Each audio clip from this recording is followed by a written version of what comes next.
Director of Photography. Oh ya. Tapi dia yang perasaan contohnya apa? Kalau anda nak tahu, kita saksikan. Dah. Layan saja.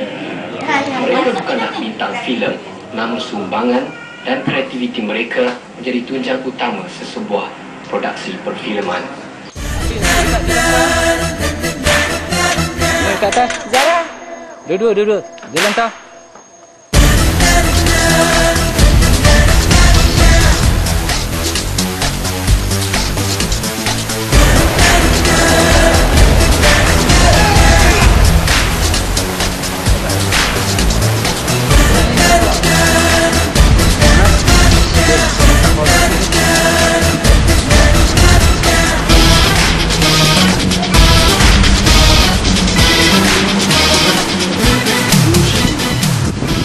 Seringkali mendengar keluhan dan aduan mereka seolah-olah hak mereka diketepikan.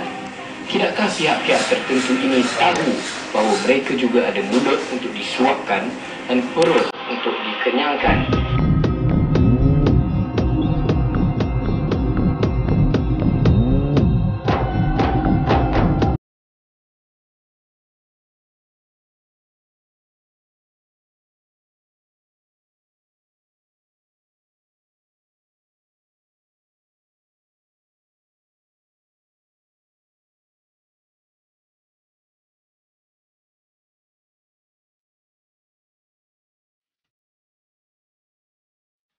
Yang terbaru, kami menerima aduan daripada seorang pengarah sinematografi mengenai masalah pembayaran yang belum diterima dia dan kru produksinya. Ikuti luahan rasai.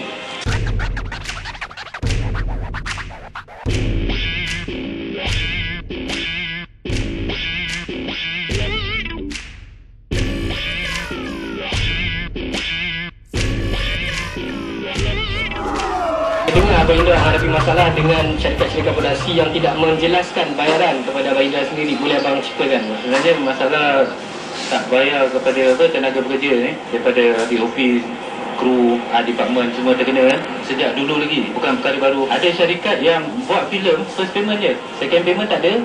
Lepas tu company tu pun tak ada. Ada syarikat kesungguhan dia nak buat filem macam yang kedua lah. Yang penting tu dia untuk dapat pinjaman. Bila dia dapat duit, dia utamakan belah dia. Kita punya bahagian, kita kerja dah habis. Bahagian kita tak ada. Bukan satu syarikat lah, dah banyak.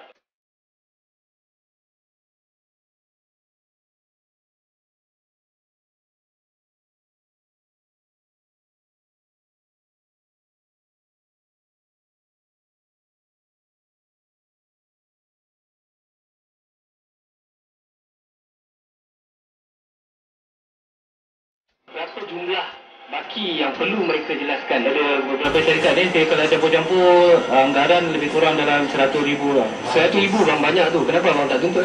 Dengar orang lain ada yang dapat. Betul. Yang dapat tu saya tanya macam mana kamu boleh dapat? Lah. Dia orang cakap, dia orang bukan datang kosong juga. Dia orang datang dengan sponsor apa, barang bodybuilder semua turun kan. On the spot check tu lah. Saya bukan cara macam tu. Saya tak nak lah sampai macam tu kan. Saya minta cara baik, bayarlah.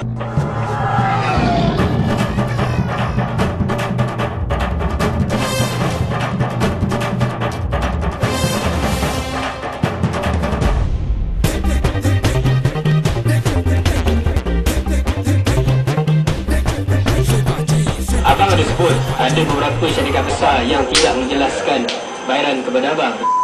Kita dah habis syuting bulan 11, sekarang dah bulan 5. Lepas tu filem satu ketika dulu statement sangkut, payah betul nak dapat. Saya pun tak tahu macam mana. Kalau diorang dah ada duit pun dia tak ada terfikir nak bayar kita. Nama syarikat tu tak perlu sebut kot. Siapa yang makan cili dia terasa pedas.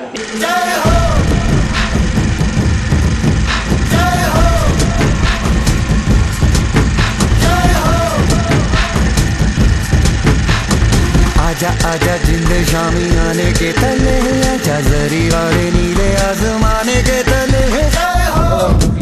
Dia dugaan untuk saya yang budak-budak dia terpaksa bagi sikit-sikit lah. Dia bukan dapat duit pun daripada dia orang kan. Polisi-polisi macam ni tak payah lah buat filem. Takkan baru dapat duit skim yang Finas bagi. Memang kita tak ada. Keadilan yang penting kat sini macam contoh dia bonus. Dia sama-sama tunggu lumus. Artis ke pelakon semua dapat bonus.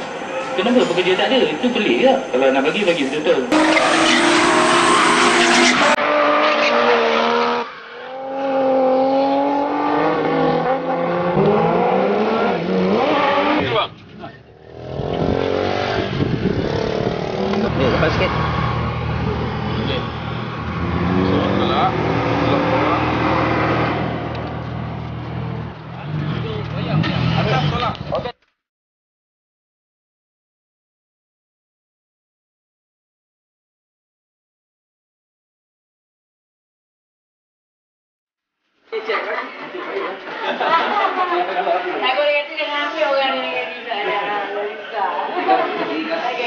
Selamat.